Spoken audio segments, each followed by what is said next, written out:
Okay, back into chapter 10 though.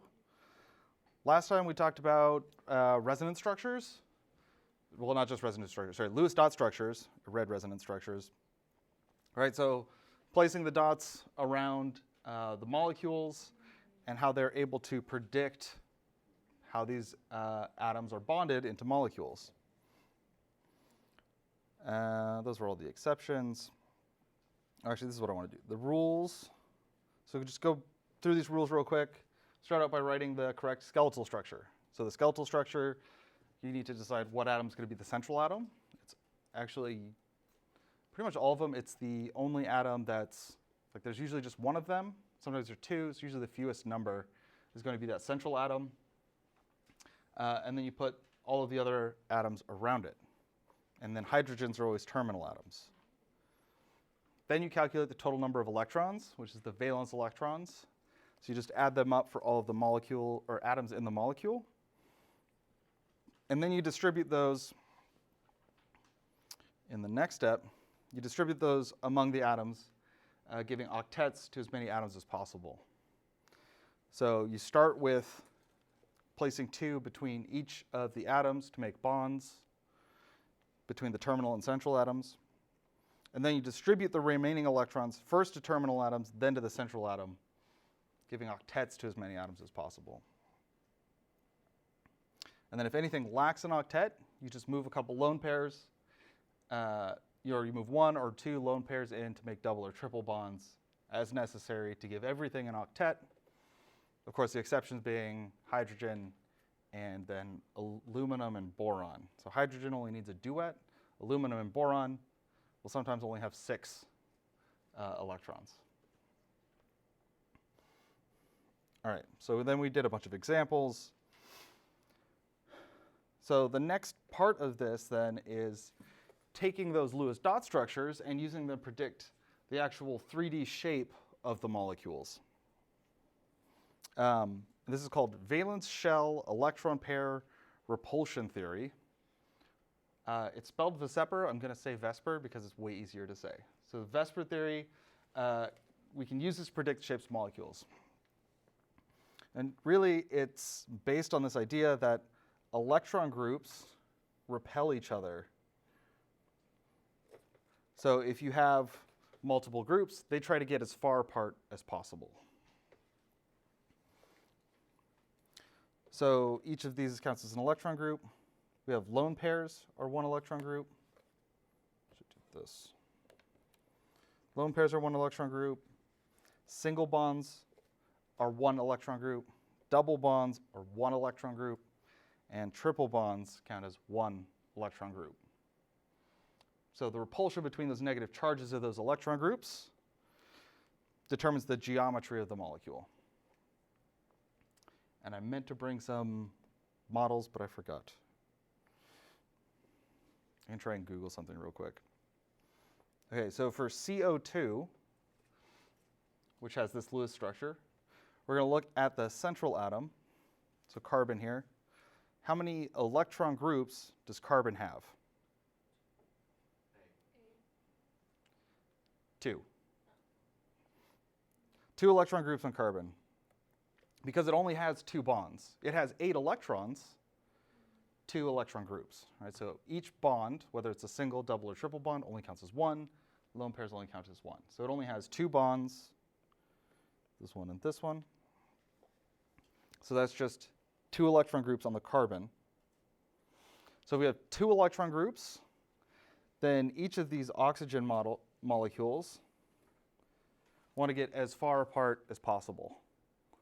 So when you've got one thing in the middle, as far apart as possible is 180 degrees on opposite sides of the carbon. So if you looked at this, this would be like this Apple Pencil with a carbon atom in the middle and the oxygens on the ends. So you look at it from different angles. We're talking about the 3D shape here. This one's pretty simple. It looks the same as a line. So this is a linear geometry. We're going to have a bunch of different geometries. Okay, so for this molecule, which is formaldehyde, how many electron groups does carbon have? 3. Because each single bond is 1, and the double bond counts as 1. So it does still have 8 electrons. It has an octet, but just 3 electron groups. So now, instead of just, well, we can't put them exactly on opposite sides of each other because we've got 3 groups. So instead, if we're looking down on the molecule from the top, it splits them each 120 degrees apart. And that's as far apart as they can get as possible. And that one's called a trigonal planar. So the tri in trigonal meaning 3, and planar meaning that they're sitting flat. So this is, like a Y shape. I guess the other way.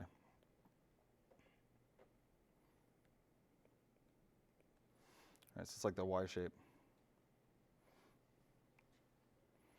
All right, so again, for carbon here, how many electron groups does it have? 4. Yeah, it is on the slide too. 4 electron groups on the central atom. And this is where we break away from just flat molecules. And we instead have a 3D shape, or a shape that really goes into 3 dimensions. This is called a tetrahedral. So these aren't 90 degrees apart. So if you think about like linear, right, we had 1 in the middle, and these were 180 degrees. And then when we had 3 groups, they split 120 degrees. If you were to put a 4th group on there and keep it flat, they would be 90 degrees apart. But they can actually get farther apart by utilizing the 3D arrangement around the molecule. And so they're actually 109.5 degrees apart. Let's see if I can't just like super quick. Oh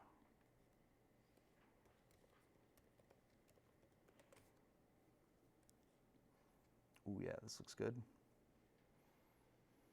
If it'll load.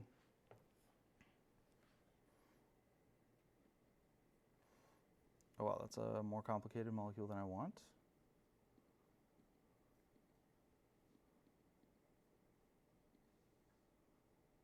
Maybe? Oh. All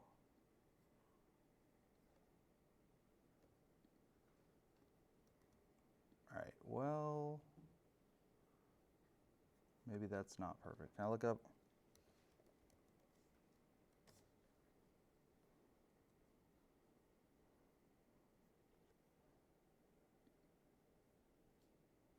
What the heck?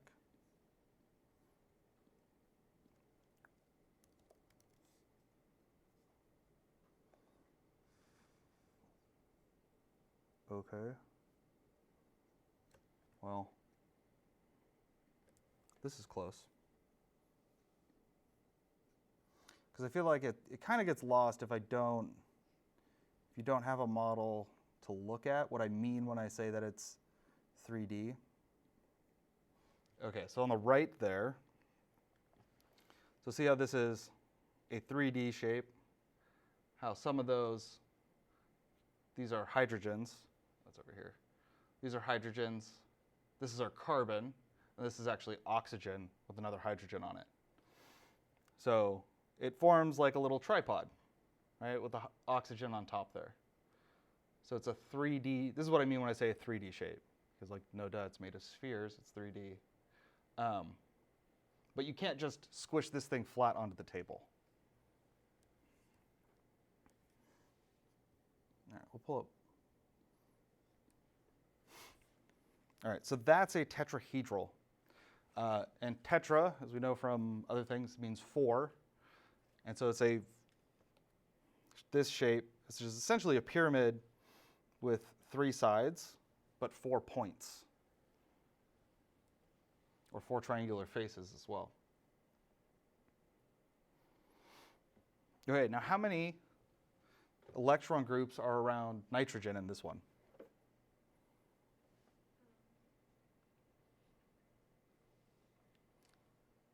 You can read the slide. It's not cheating. It's 4 electron groups. Because each of the bonds is 1 electron group, and that lone pair is just 1 electron group. It's going to be really important figuring out electron groups, but not just electron groups, distinguishing between bonds and lone pairs. Because there's an easy way to do these. There's a table. If you know how to read the table, it's very easy to figure out what the geometry is.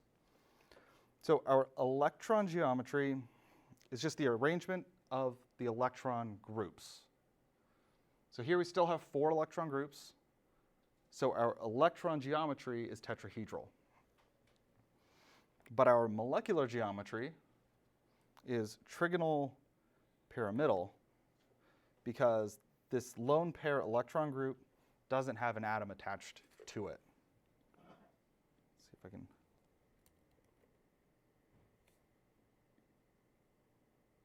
Oh, perfect. So if I go back over to this, so this would be, oh no, don't do that. This is ammonia. So the same one from that slide. You can see that it's now a tripod, but it doesn't have the piece on top. So that's why it's a, oh, it froze. Why did it freeze?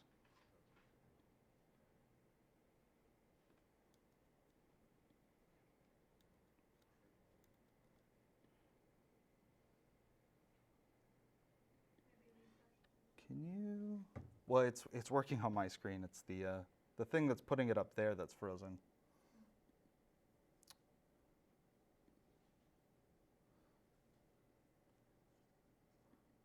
Huh. Try this. Well, that's working. Anyways, so that's that trigonal pyramidal structure. We've got 3 bonds and 1 electron group, and 1 lone pair, but 4 electron groups. Okay, so for water, now we have 4 electron groups again, but we've taken another one of those atoms off and replaced it with a lone pair. So we now have 2 bonds, 2 lone pairs, and that changes the molecular geometry again. But because we still have 4 electron groups, the electron geometry is the same. So the electron geometries are the simplest. There's only, I guess, linear, trigonal planar, and tetrahedral. When we go to talk about molecular geometries, what we're really doing is we're removing pieces of the tetrahedral and just replacing them with electron lone pairs. So you can see here that this is that same triangle shape with the 2 lone pairs on it. So if we go back over here, again, ammonia has a lone pair here, but still fits within the same triangle. So the groups are still separated by about 109.5 degrees, just like our tetrahedral is. So this would have an electron geometry and a molecular geometry of tetrahedral. And then we've just taken one of those off and replaced it with a lone pair. And here we've taken 2 off and replaced them with lone pairs. So the molecular geometry here is bent. Maybe you can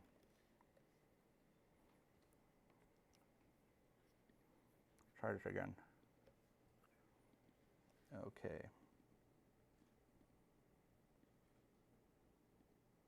There we go. Yeah. So you can see that water is bent. The 2 hydrogens don't stick straight out, they bend.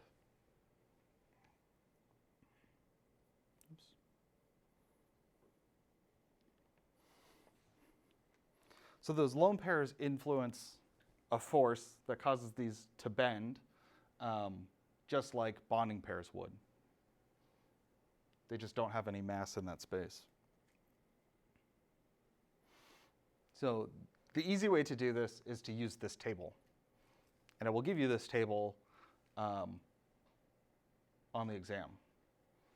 So all you really have to do is go over, well, you look at your molecule and say, how many electron groups do I have? How many bonding groups do I have? And so you go over to electron groups then, And let's just say we're doing water again. So it's hydrogen, hydrogen, 2 lone pairs. So how many electron groups do we have? 4. How many bonding groups do we have? 2. So we go, okay, electron groups, 4. So it's going to be one of these. And then we say, okay, our bonding groups is only 2. So it has to be this one. So our electron geometry is tetrahedral. The angle between those electron groups is 109.5. But the molecular geometry is bent. So for any molecule, you just count the number of electron groups, count the number of bonding groups, head over to this table, and you can look up the electron geometry, angle between electron groups, and the molecular geometry.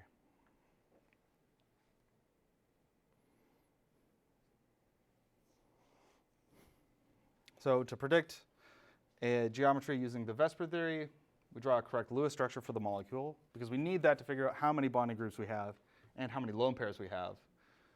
So we determine the total number of electron groups around the central atom, determine the number of bonding groups and the number of lone pairs, and then use the table to look it up.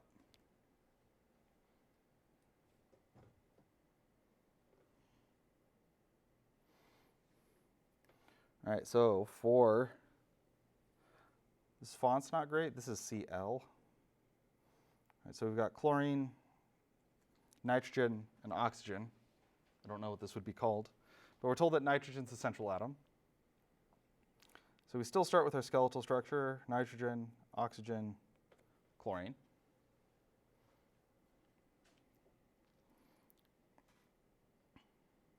And then we need to count the number of valence electrons. How many valence electrons does chlorine have? 7. Nitrogen? 5. And oxygen? 6. So 7 and 5 is 12, plus 6 will have 18 electrons. And then we place our minimum number of bonds. Yep, so those go in between there. So that's 2 bonds, each with 2 electrons. So we're going to subtract out 4 electrons from our total, leaving us with 14 electrons left. And then we start just placing these around the terminal atoms. So the atoms that have a single bond only. So it'll be 2, 4, 6, 8, 10, 12, 14.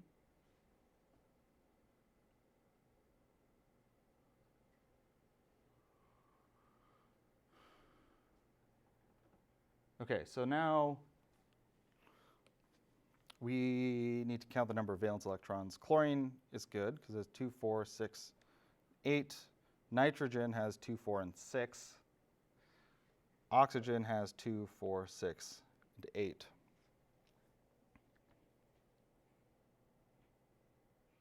I'm trying to decide. So I know oxygen here is the double bond. In theory, you could, based on what you know, you could draw this either way, right? You could draw double bond from chlorine or double bond from oxygen. We haven't covered anything that you would know any different, so I wouldn't grade something like this wrong one way or the other. For the sake of this, though, we're going to take one of these lone pairs from oxygen, and we're going to do like this.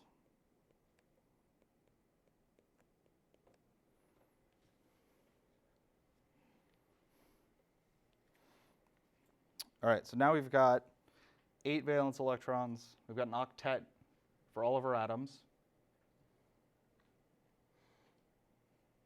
If we want to predict the geometry, we need to know the number of EG, or electron groups, lone pairs. I Actually, what was it on that chart? Is it lone pairs first or is it bonding groups first? Bonding groups first. We'll do bonding groups first. And then lone pairs. And this is always for the central atom. Some of them on the Lewis dot worksheet, you have to do, well, there's two central atoms and they're symmetrical, so you can do either one. So how many electron groups do we have? Just two? Three. Yeah, so we got three because we have 1, 2, 3. So each bond and each lone pair counts. So that's 3 electron groups. How many bonding groups do we have? Just 2. So we have 2 bonding groups because nitrogen has 2 bonds. And then how many lone pairs? Just 1 lone pair. All right, so we've got now 3, 2, and 1. We can go back to our chart. Let me erase this. Okay, so we had 3, I'll rewrite this, 3 electron groups. We had 2 bonding pairs, and we had 1 lone pair. So we go from our electron group column down to 3. You can see we have 2 options that have 3 electron groups, but then we have 2 bonding pairs.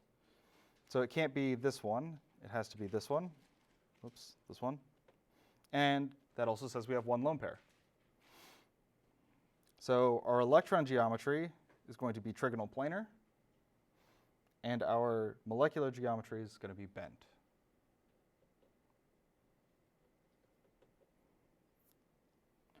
So, well, I guess this asks for molecular geometry, but the electron geometry is trigonal planar, and our molecular geometry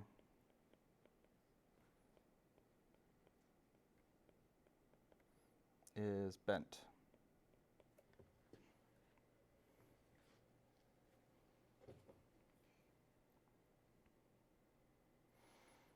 All right, so let's do another one of these. So we have sulfite. So our skeletal configuration here is going to be sulfur, and then we have 3 oxygens. How many valence electrons do we have?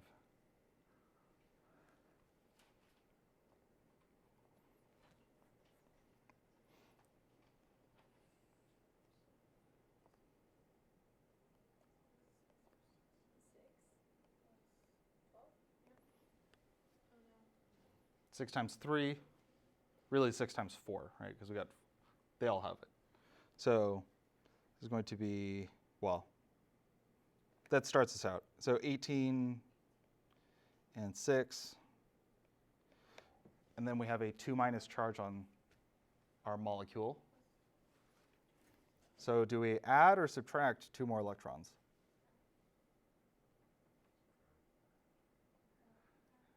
Add, yes. I was just testing you. I know I made it seem like it was the other. No, we add them, right? Because we have 2 minus charge. Electrons have a negative charge. So we're going to add 2 more electrons. So it'll be 24. It'll be 26 electrons that we have total. And then we'll place 1 bond in between each of these. So 3 bonds, that's 6 electrons that we used up for those bonds. We'll subtract those out, and that leaves us with 20 left over. So then we can start placing these around the terminal atoms. So we go 2, 4, 6, 8, 10, 12, 14, 16, 18, 20. So that's nice. Everything gets 8. We don't need to form any double bonds.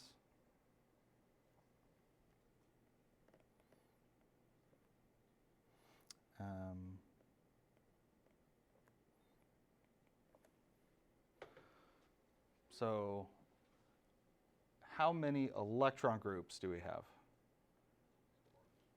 Four. So we've got 3 bonds and 1 lone pair. That's 4 electron groups. How many bonding groups do we have? 3. And then lone pairs? 1 lone pair. All right, I'm going to lead this up, give you a couple minutes. So we're at, let's see here, 4, 3, 1.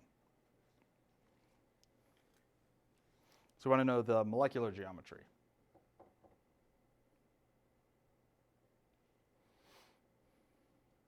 So what molecular geometry do we have?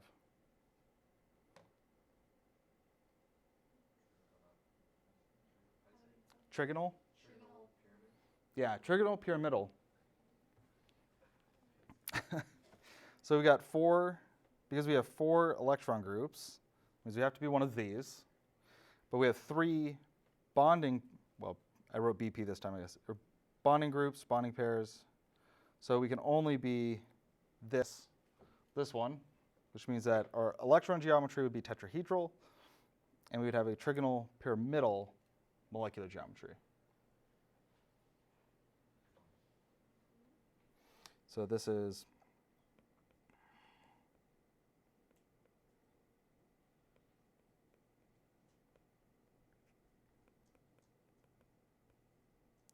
trigonal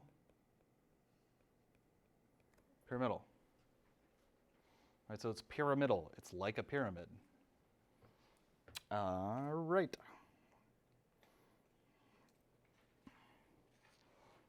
Oh, yeah. I'm not going to expect you to necessarily memorize this or how to do this, but when you're writing out a 3-dimensional structure on paper, you've got a couple little conventions that we use for that. One of those things is, well, the straight line is in the plane of the paper. So that's just flat on the paper. A hashed line means it's projecting into the paper. And then a wedge means it's coming out of the paper. So to look at our different geometries here, linear is pretty easy. It's just completely in line with the paper. Trigonal planar, also flat in the paper. Bent stays also flat in the paper because it's, well, this bent, there's actually a couple different types of bent. So that's flat. Tetrahedral, though, you see that this one is coming out of the page, this one's going into the page. And that just takes some time to get used to. Then trigonal pyramidal, we have a similar thing, where we have, this one is in the plane of the paper, and then these two, one's going out of the paper, one's going back into the paper. So it'd be like, a cord long enough, be like this, sticking out and in.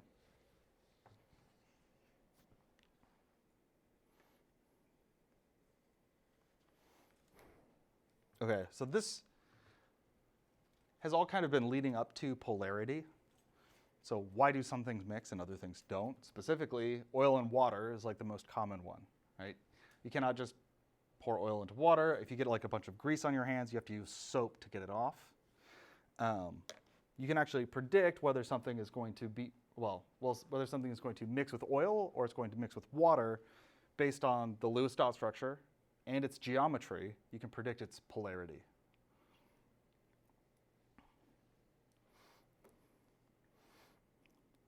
So we've seen hydrogen written out like this a lot. So the oxygen and hydrogen atoms each donate 1 electron to the covalent bond between them, but they don't share them equally. The oxygen actually takes more than its fair share of the electron pair. So actually, let me draw this bigger. So we have oxygen, hydrogen, hydrogen. Instead of those electrons really, remember the electrons also just kind of exist as clouds, but instead of those electrons being in the middle here and shared equally, they're shifted actually a lot farther over to the oxygen. So most of that electron density as we're going to call it, is around the oxygen. And it's got lone pairs too.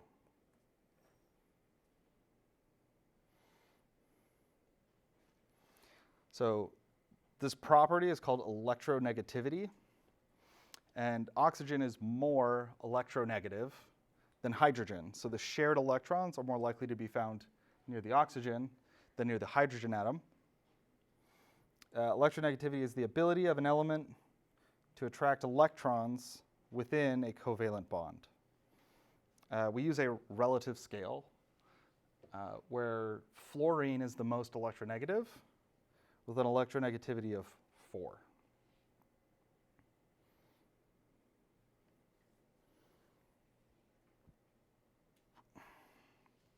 So here's a better representation of this. So again, these are like the electron cloud where you're more likely to find electrons. They're all pushed over to the oxygen for the most part, right? There's a lot more cloud around there. So we symbolize this with this delta, or kind of means partial. So this is a partial negative and a partial positive. So when you have uneven electron sharing, you have a dipole moment.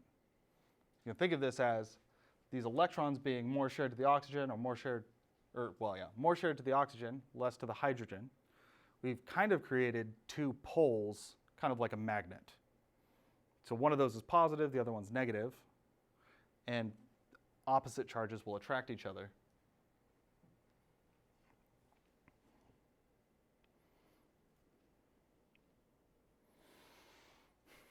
So if we have a covalent bond with a dipole moment, it's a polar covalent bond. Because a greater electronegativity difference between the two elements, the greater the dipole moment and the more polar the bond. So if fluorine is the most electronegative, we had fluorine bonded to hydrogen versus oxygen bonded to hydrogen. Let's see if I can do this. So it probably looks something like this with almost nothing around the hydrogen. Whereas with oxygen, it's not quite as dramatic. You still got more shared around the oxygen, but not as much as around the fluorine. So it's the difference in electronegativity that's important. This is the fancy graph, 3D graph that shows the electronegativity of different elements. Which trend is? Oh yeah, this follows the same trend as ionization energy. So it takes a lot more energy to ionize fluorine, because when we're trying to ionize fluorine, we're trying to tear away its electrons. And fluorine wants the electrons the most. We'll come back to this.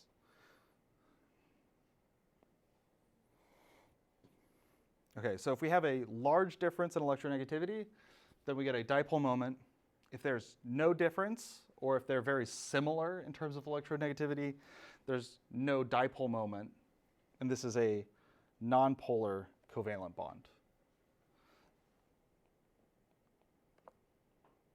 Yeah, so big difference.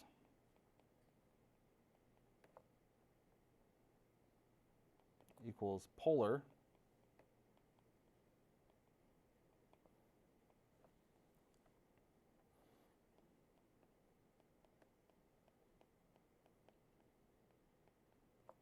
A small difference is nonpolar.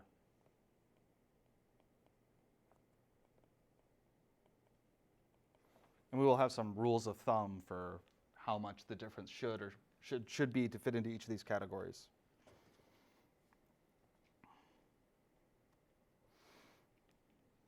And so if you have any bond between two of the same atom, there's zero difference between their electronegativity. So those are always going to be nonpolar bonds. Even if you had fluorine bonded to fluorine, if they both have an electronegativity of 4, there's no difference between the two. So that's a nonpolar bond.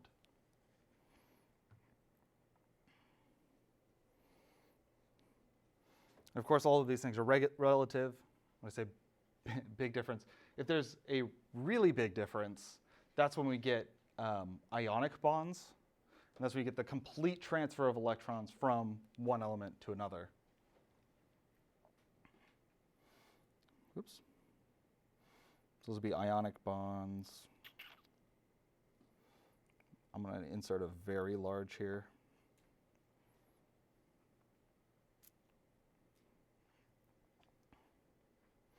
So it's the intermediate electronegativity, here's the word I should have used before, is what gives us a polar covalent bond. So polar covalent bonds are common between, you'll get two nonmetals, especially hydrogen.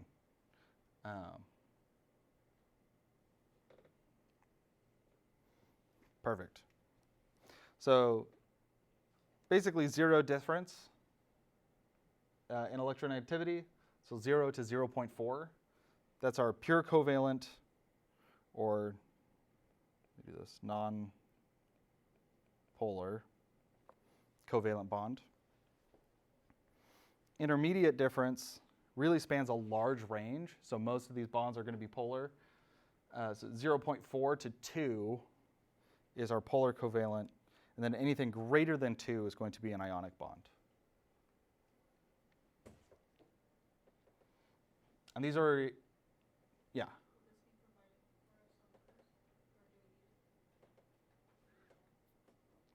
I will leave this to write on your cards. So it takes up a pretty small space. So the degree of bond polarity is a continuous function, and these are just kind of like a rule of thumb. There are other things that can influence it. But follow this guide for this class.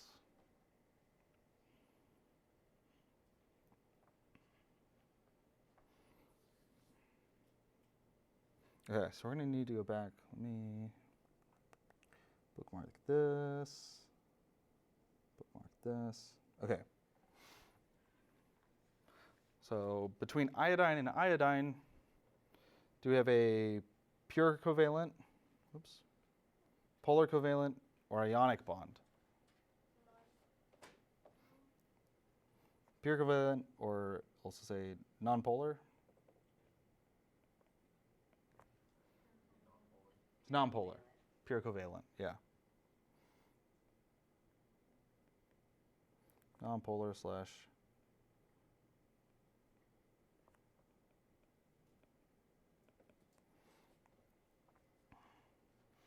Okay, for cesium and bromine, should be able to take a guess actually before I even go over to the electronegativity chart. Between cesium and bromine, is it pure covalent, polar covalent, or ionic? Is cesium a metal or a nonmetal? Yeah, so it's a metal. So cesium is 0.7. And was it bromine was the other one? Yeah. Yeah, bromine. Bromine is 2.8.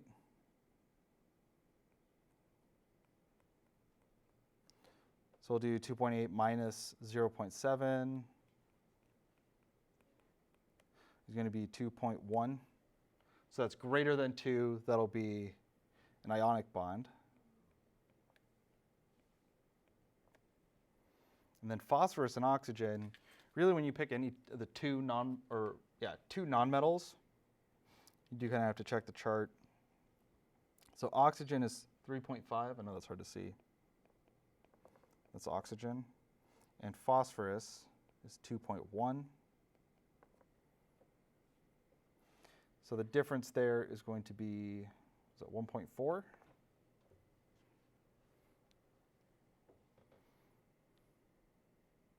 So that would make it between 0.4 and 2.0. So we'd have a polar covalent bond.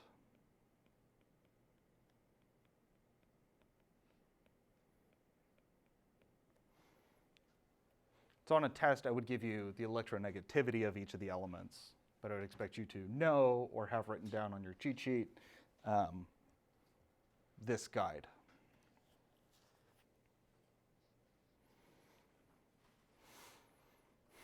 Okay, so polar bonds. Okay, so I mentioned that we were working towards like overall polarity. Why don't oil and water mix? Just because we have a polar bond does not mean that our overall molecule is polar. A polar molecule has a net dipole moment. So I mean, looking at the whole molecule, you have a difference in polarity on one side versus the other. So a diatomic molecule with a polar bond is a polar molecule because that's something like HF, which we already covered as a polar covalent bond. But because we only have the two things to compare, this one side is going to be a partial positive. This side.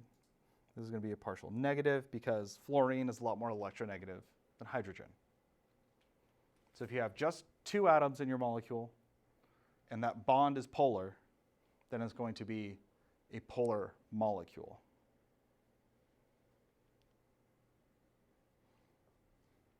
If you have a molecule with more than two atoms, or two or more polar bonds, can cancel each other out.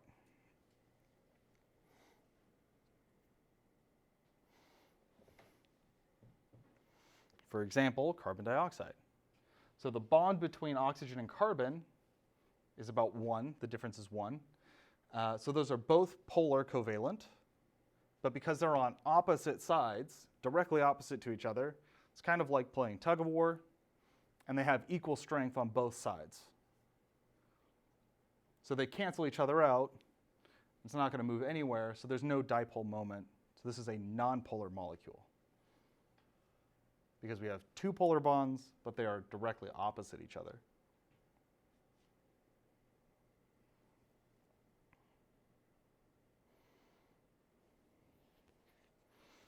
So if we want to represent something that is a polar, well, I guess our polar bonds can be represented with vectors. So if I draw carbon dioxide here again, the oxygen is more electronegative than carbon. So this bond's polarity can represent like this with an arrow, where the back end of the arrow is a plus. So the back end's a plus, the other side is the negative. And so there's another one pointing this way that's the exact same strength. So they cancel each other out.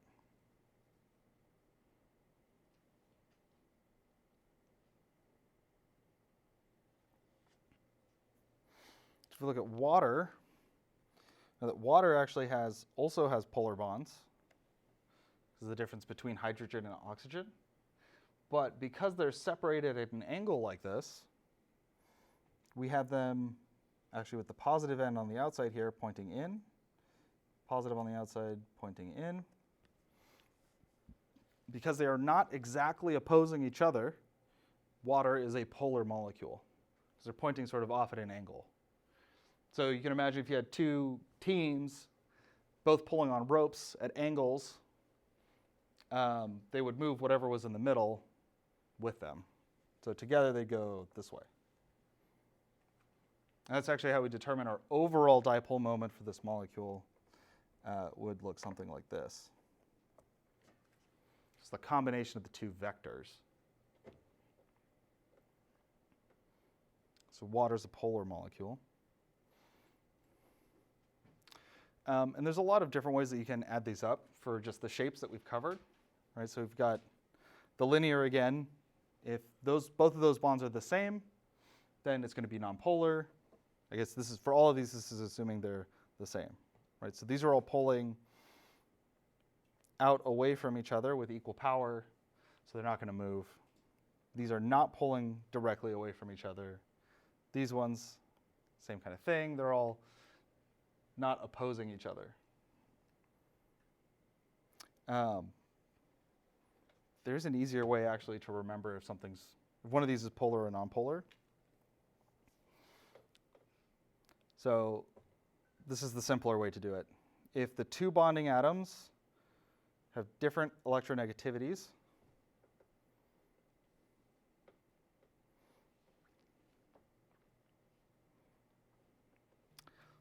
Oh wait, there's another, this isn't quite it. Oh, there it is, okay. So determine whether polar bonds add together to form a net dipole moment.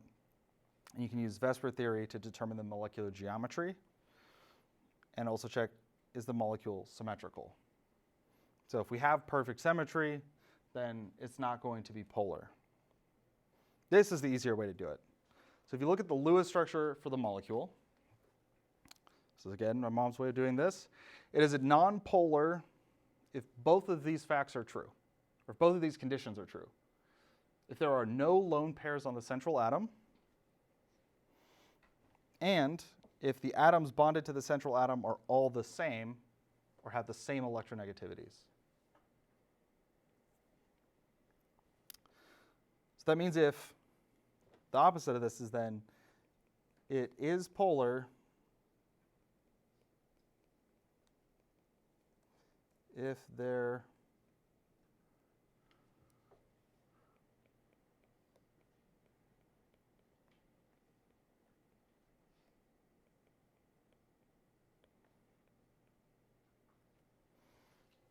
are lone pairs on the central atom. The only thing this doesn't apply to is for diatomic molecules.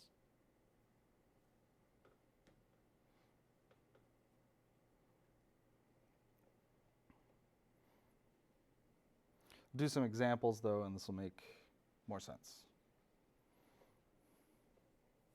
Okay, so to determine whether CH4 is polar, so we need to write out the Lewis structure for this first. So we're going to have carbon as our central atom, and then hydrogen surrounding. And then we want to add up our valence electrons. So we have 4 hydrogens, 1 carbon. Each of these is 1 electron, each of these is 4 electrons.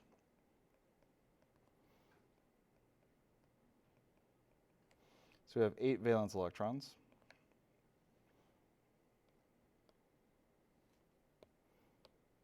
And then when we place these bonds, 1, 2, 3, 4, that is going to use up all 8 of our valence electrons. And it gives us the proper duet or octet that we need.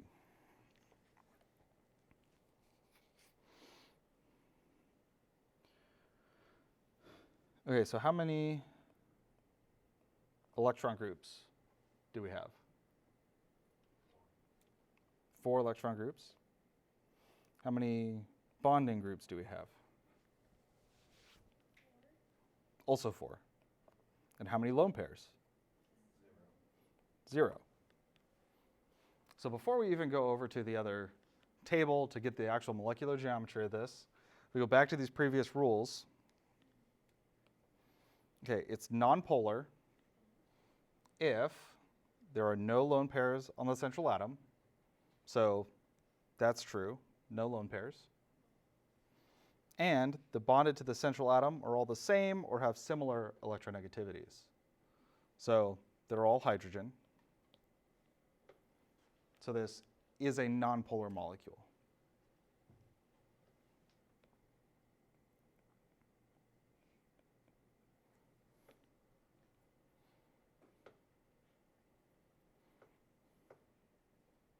Oops. No, not that. Get out of here. Just for a little extra practice on this, though. Oh, I didn't save that one. Hold on. There we go. Okay, so if we have, this is 4, 4, and 0. What is our molecular geometry for methane, CH4? It's a tetrahedral. Because we have 4 electron groups, 4 bonding groups, and 0 lone pairs. So that means it's a tetrahedral molecular geometry, and it's also a tetrahedral electron geometry.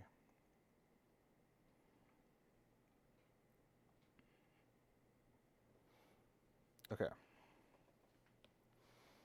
Now for NH3, Again, we're going to draw out our central atom.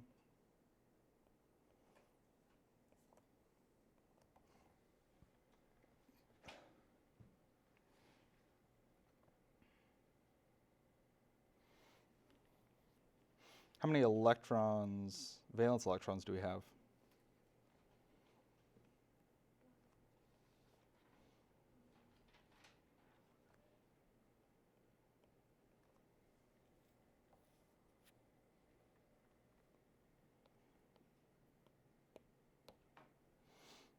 Three, 5, 8 valence electrons. So we go place our bonds.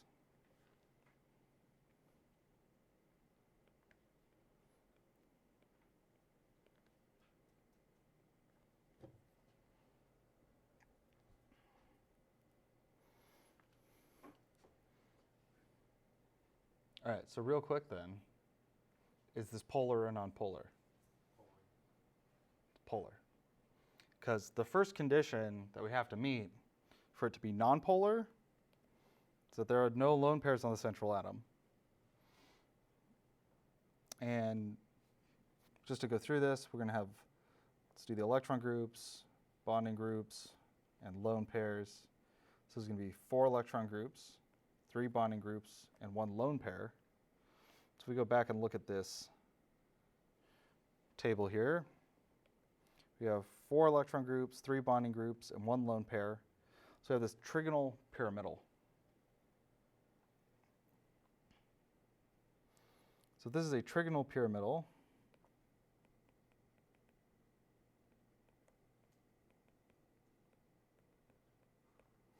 This lone pair here is actually more like that. So that's representing a whole mass of electronegativity.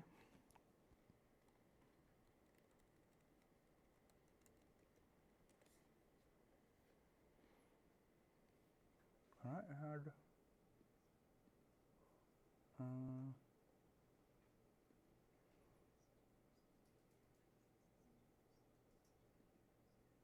whoa. Okay.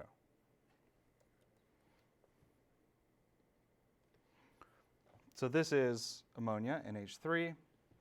So those electrons, wait, why can't I rotate it?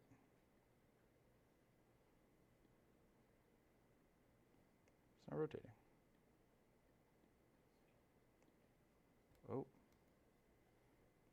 All right, well, there we go. So if you imagine here that we have those electrons on top, those electrons are pure negative charge. So that entire side of the molecule is going to be negative, and then the other side is going to be slightly positive with the hydrogens.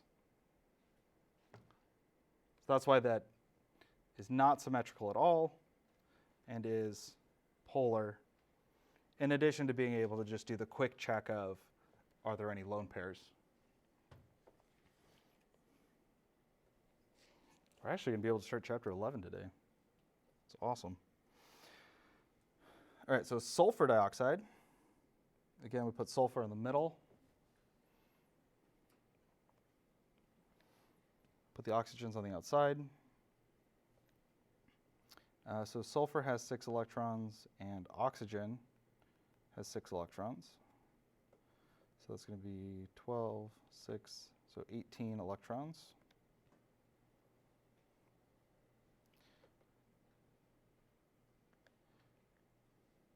Minimum number of bonds. So there's going to be 4 there that we used up for bonds. Subtract those out, gives us 14. So it's going to be 2, 4, 6, 8, 10, 12, 14.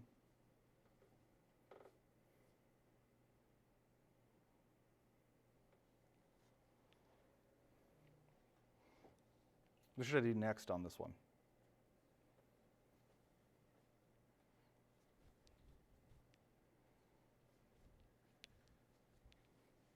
Find out how many bonding groups and then Is the Lewis structure correct first?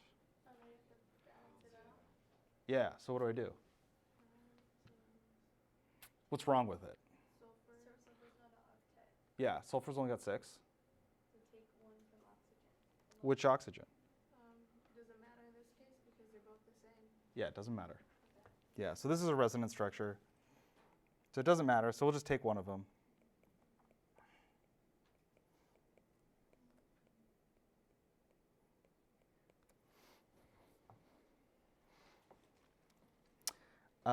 So is this polar or nonpolar? Polar. It's polar again. Because we have this lone pair. Let's do the electron groups, bonding groups, and lone pairs again. So how many electron groups do we have? 2. For the new one, right? We're looking at the balance. 2? Yeah, sorry, this one. 3 electron groups. And then how many bonding groups? 2. Lone pairs? Just 1. So let me bookmark this. Then we can slide over to this. Okay, so we got 3, 2, and 1. So 3 would make it one of these. 2 means it has to be this one. So it's bent. So our molecular geometry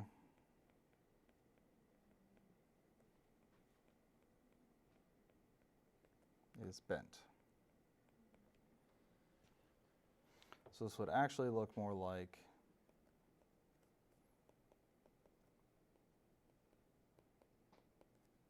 this.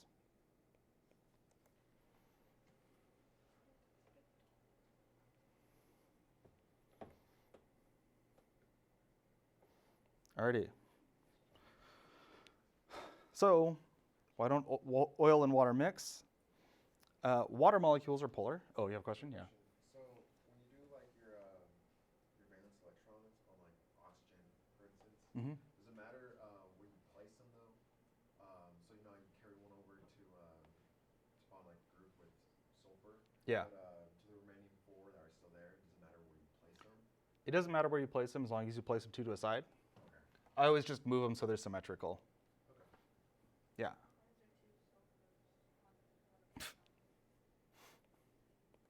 Because I wrote the wrong one. Oxygen. Should be oxygen. It's my bad. Are there any other questions for these ones? This is basically everything for the Lewis dot worksheet. Why do you carry out the electron because the oxygen makes a double bond? Oh, yeah, so we need these electrons here to make this double bond because the sulfur only has 2, 4, 6 electrons without it. So pretty much everything, there's like the 3 exceptions. Hydrogen only needs 2, and then aluminum and boron are okay with 6. But everything else needs 8 electrons in your correct Lewis dot structure. So you could have taken these ones, or you could have taken 2 from here. Because when those are shared, they both get 2 more. Or oxygen doesn't really lose 2, but sulfur gains 2.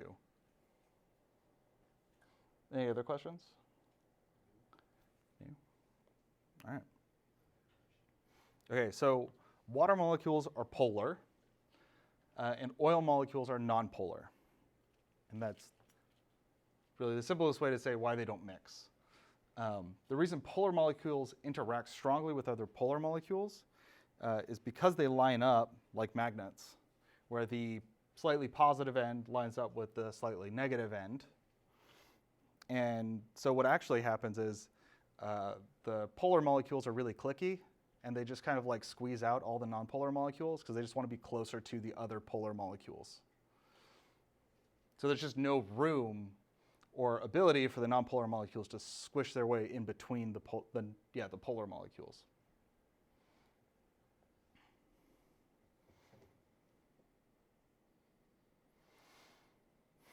So similar to a mixture of a mixture of polar and nonpolar molecules is similar to a mixture of magnetic and non-magnetic marbles, which is like a really weird example because who's ever had both of those at the same time? But if you put those magnetic marbles in with regular marbles, the magnetic marbles will all stick together and they will push the regular marbles out of the way to do that. So that'll leave these all out here as being not magnetic, and the magnetic ones will stick together. So the same sort of thing is happening with oil and water.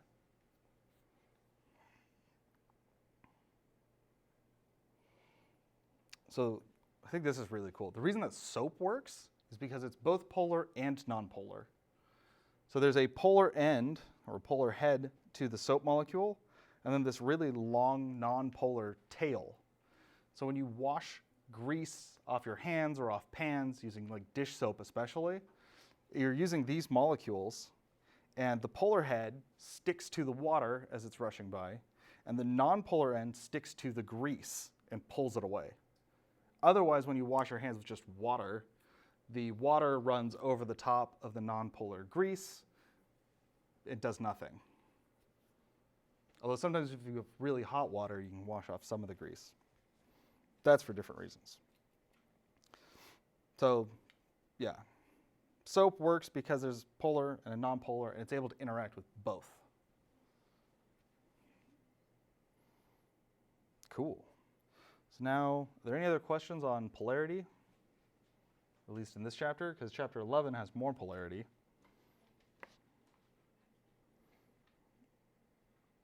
Download that real quick.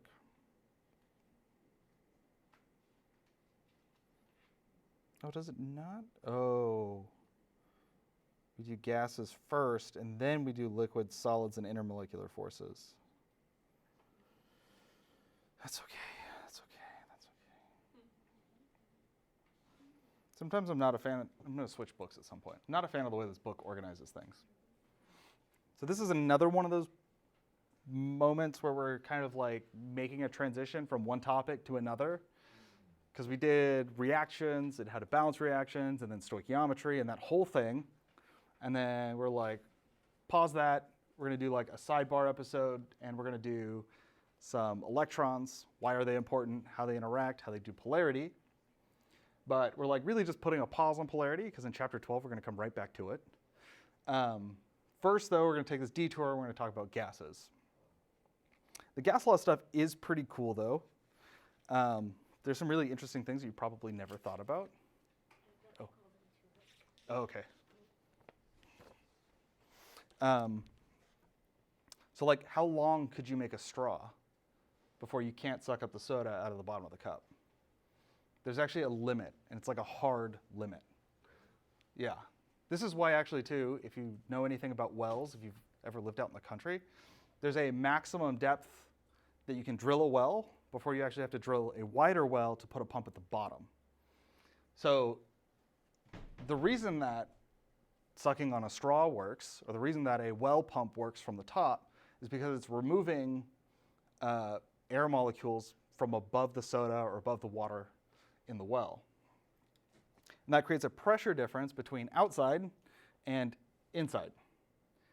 So then that pressure on the outside is actually what's pushing the water up the straw. But if you get to the limit where the pressure outside isn't enough, it won't go any higher. For a straw, roughly, that works out to 10.3 meters. I don't remember all the exact math to work out here, but essentially what happens is there's like 15 psi is like regular atmospheric pressure. So that's 15 pounds per square inch. So that means on every surface, for every inch of surface, there's 15 pounds of pressure. And essentially, if you take that and you translate it into a straw, the amount of pressure that you can lift for the cross-section of that straw, so let's say our straw is an inch square. So we've got this straw that has a really massive end, and then it goes up. The maximum amount of water you could lift with this straw is 15 pounds of water, because there's no more pressure after that to be able to push the water up the straw.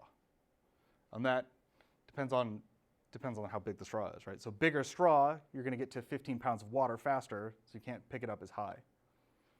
This actually is also why like the giant sequoias can only get to like a certain height. I don't remember what it is. Because the capillary action that actually pulls the water up to the top of the tree is no longer strong enough to overcome gravity. So pressure is a force exerted per unit area. So like I mentioned, pounds per square inch, like 15 psi, is a force in pounds per unit area. So a square inch is an area. And this is another one that's really wild to wrap your mind around. That pressure is actually molecules of gas colliding with things. So that number of particles that collide with a surface determines the speed that they collide with it, determines that pressure. Oh yeah, 14.7 pounds per square inch. That's regular atmospheric pressure at sea level. So as you go up, that pressure goes down. If you can go below sea level, that pressure will be higher because it's all of the gas between you and space pushing down on you.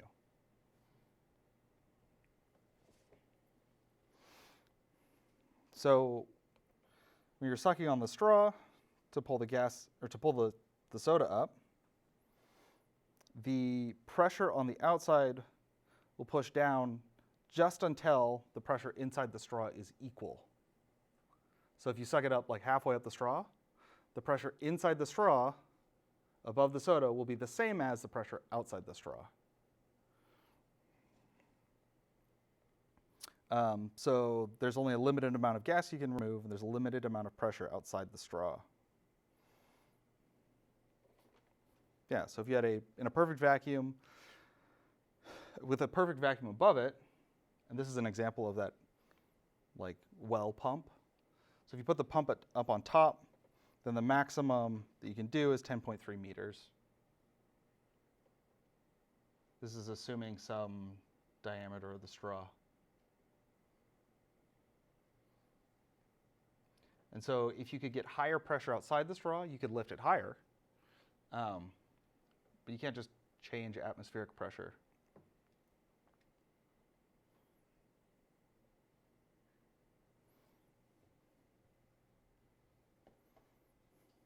Actually, are there any questions about this?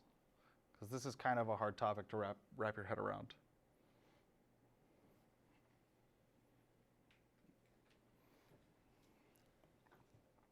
This one actually, oh, we don't have them here. Oh, like the iPad. Okay, let's talk about this first, and then we'll recap this next week. So kinetic molecular theory is a model for understanding the behavior of gases. The model predicts the correct behavior for most gases under many conditions, but if you get to some extremes, it falls apart. So really, we're just going to focus on where it does work. So this kind of first line is the important one. Oops.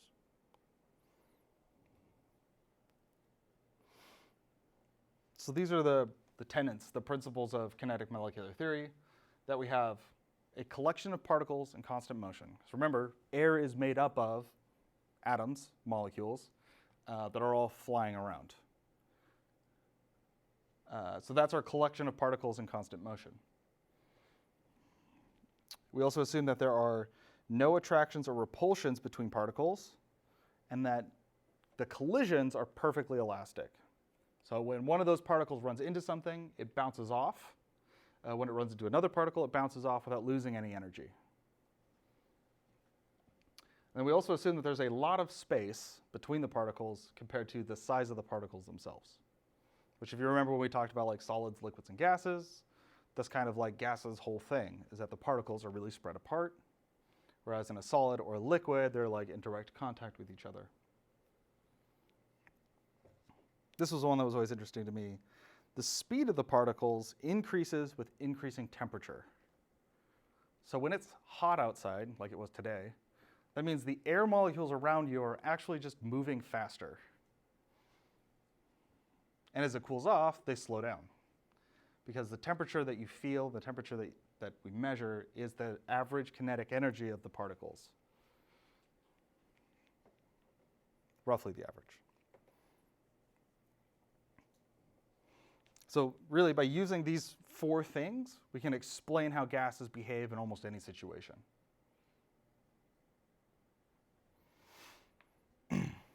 So kinetic molecular theory is consistent with properties of gas that we can observe. For example, gases being compressible. There's so much space in between all the gases that we can make that space a little bit smaller. If you make it small enough, they'll turn into a liquid. But liquids are not compressible. Gases are compressible, right, because of all that space. Gases also assume the shape of their container. So they're in constant motion, and they'll move in a straight line until they run into something else. That makes them not move in that straight line. They don't interact with each other. So this is why, too, like, smells in your house or whatever will travel throughout the entire house because those particles are moving in straight lines until they run into something. And odds are there's going to be enough of them, they'll bounce into things and go, through doors and anywhere inside the house.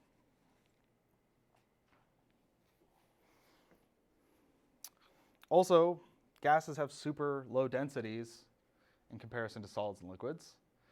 That's because there's so much space between between the particles themselves. So if you took 1 can of soda and boiled all of that soda into gas and then captured the gas into cans, you would go from 1 can of soda to 1,700 cans of soda, full of just soda gas. I guess orange soda in this case. And that's because there's just so much space in between them. So pressure is a thing that's predicted by kinetic molecular theory. Again, we've got all these particles all moving in straight lines until they run into something. Pressure is a result of those particles constantly colliding with a surface.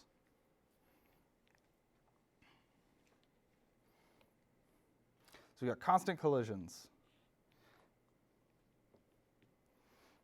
So it's because of pressure that we can drink from straws, because when you're drinking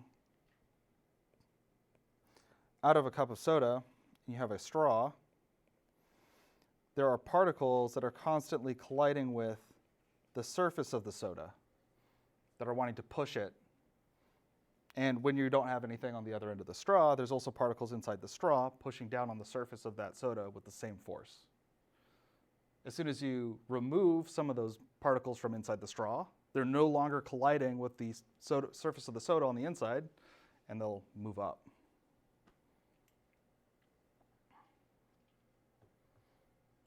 And then variation in pressure causes weather, really in general.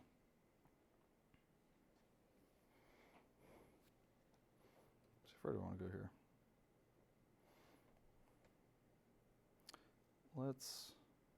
Okay, man. We're going to get a lot into pressure. I think let's leave it there for now. I think that's a good place to stop and a good place to pick up.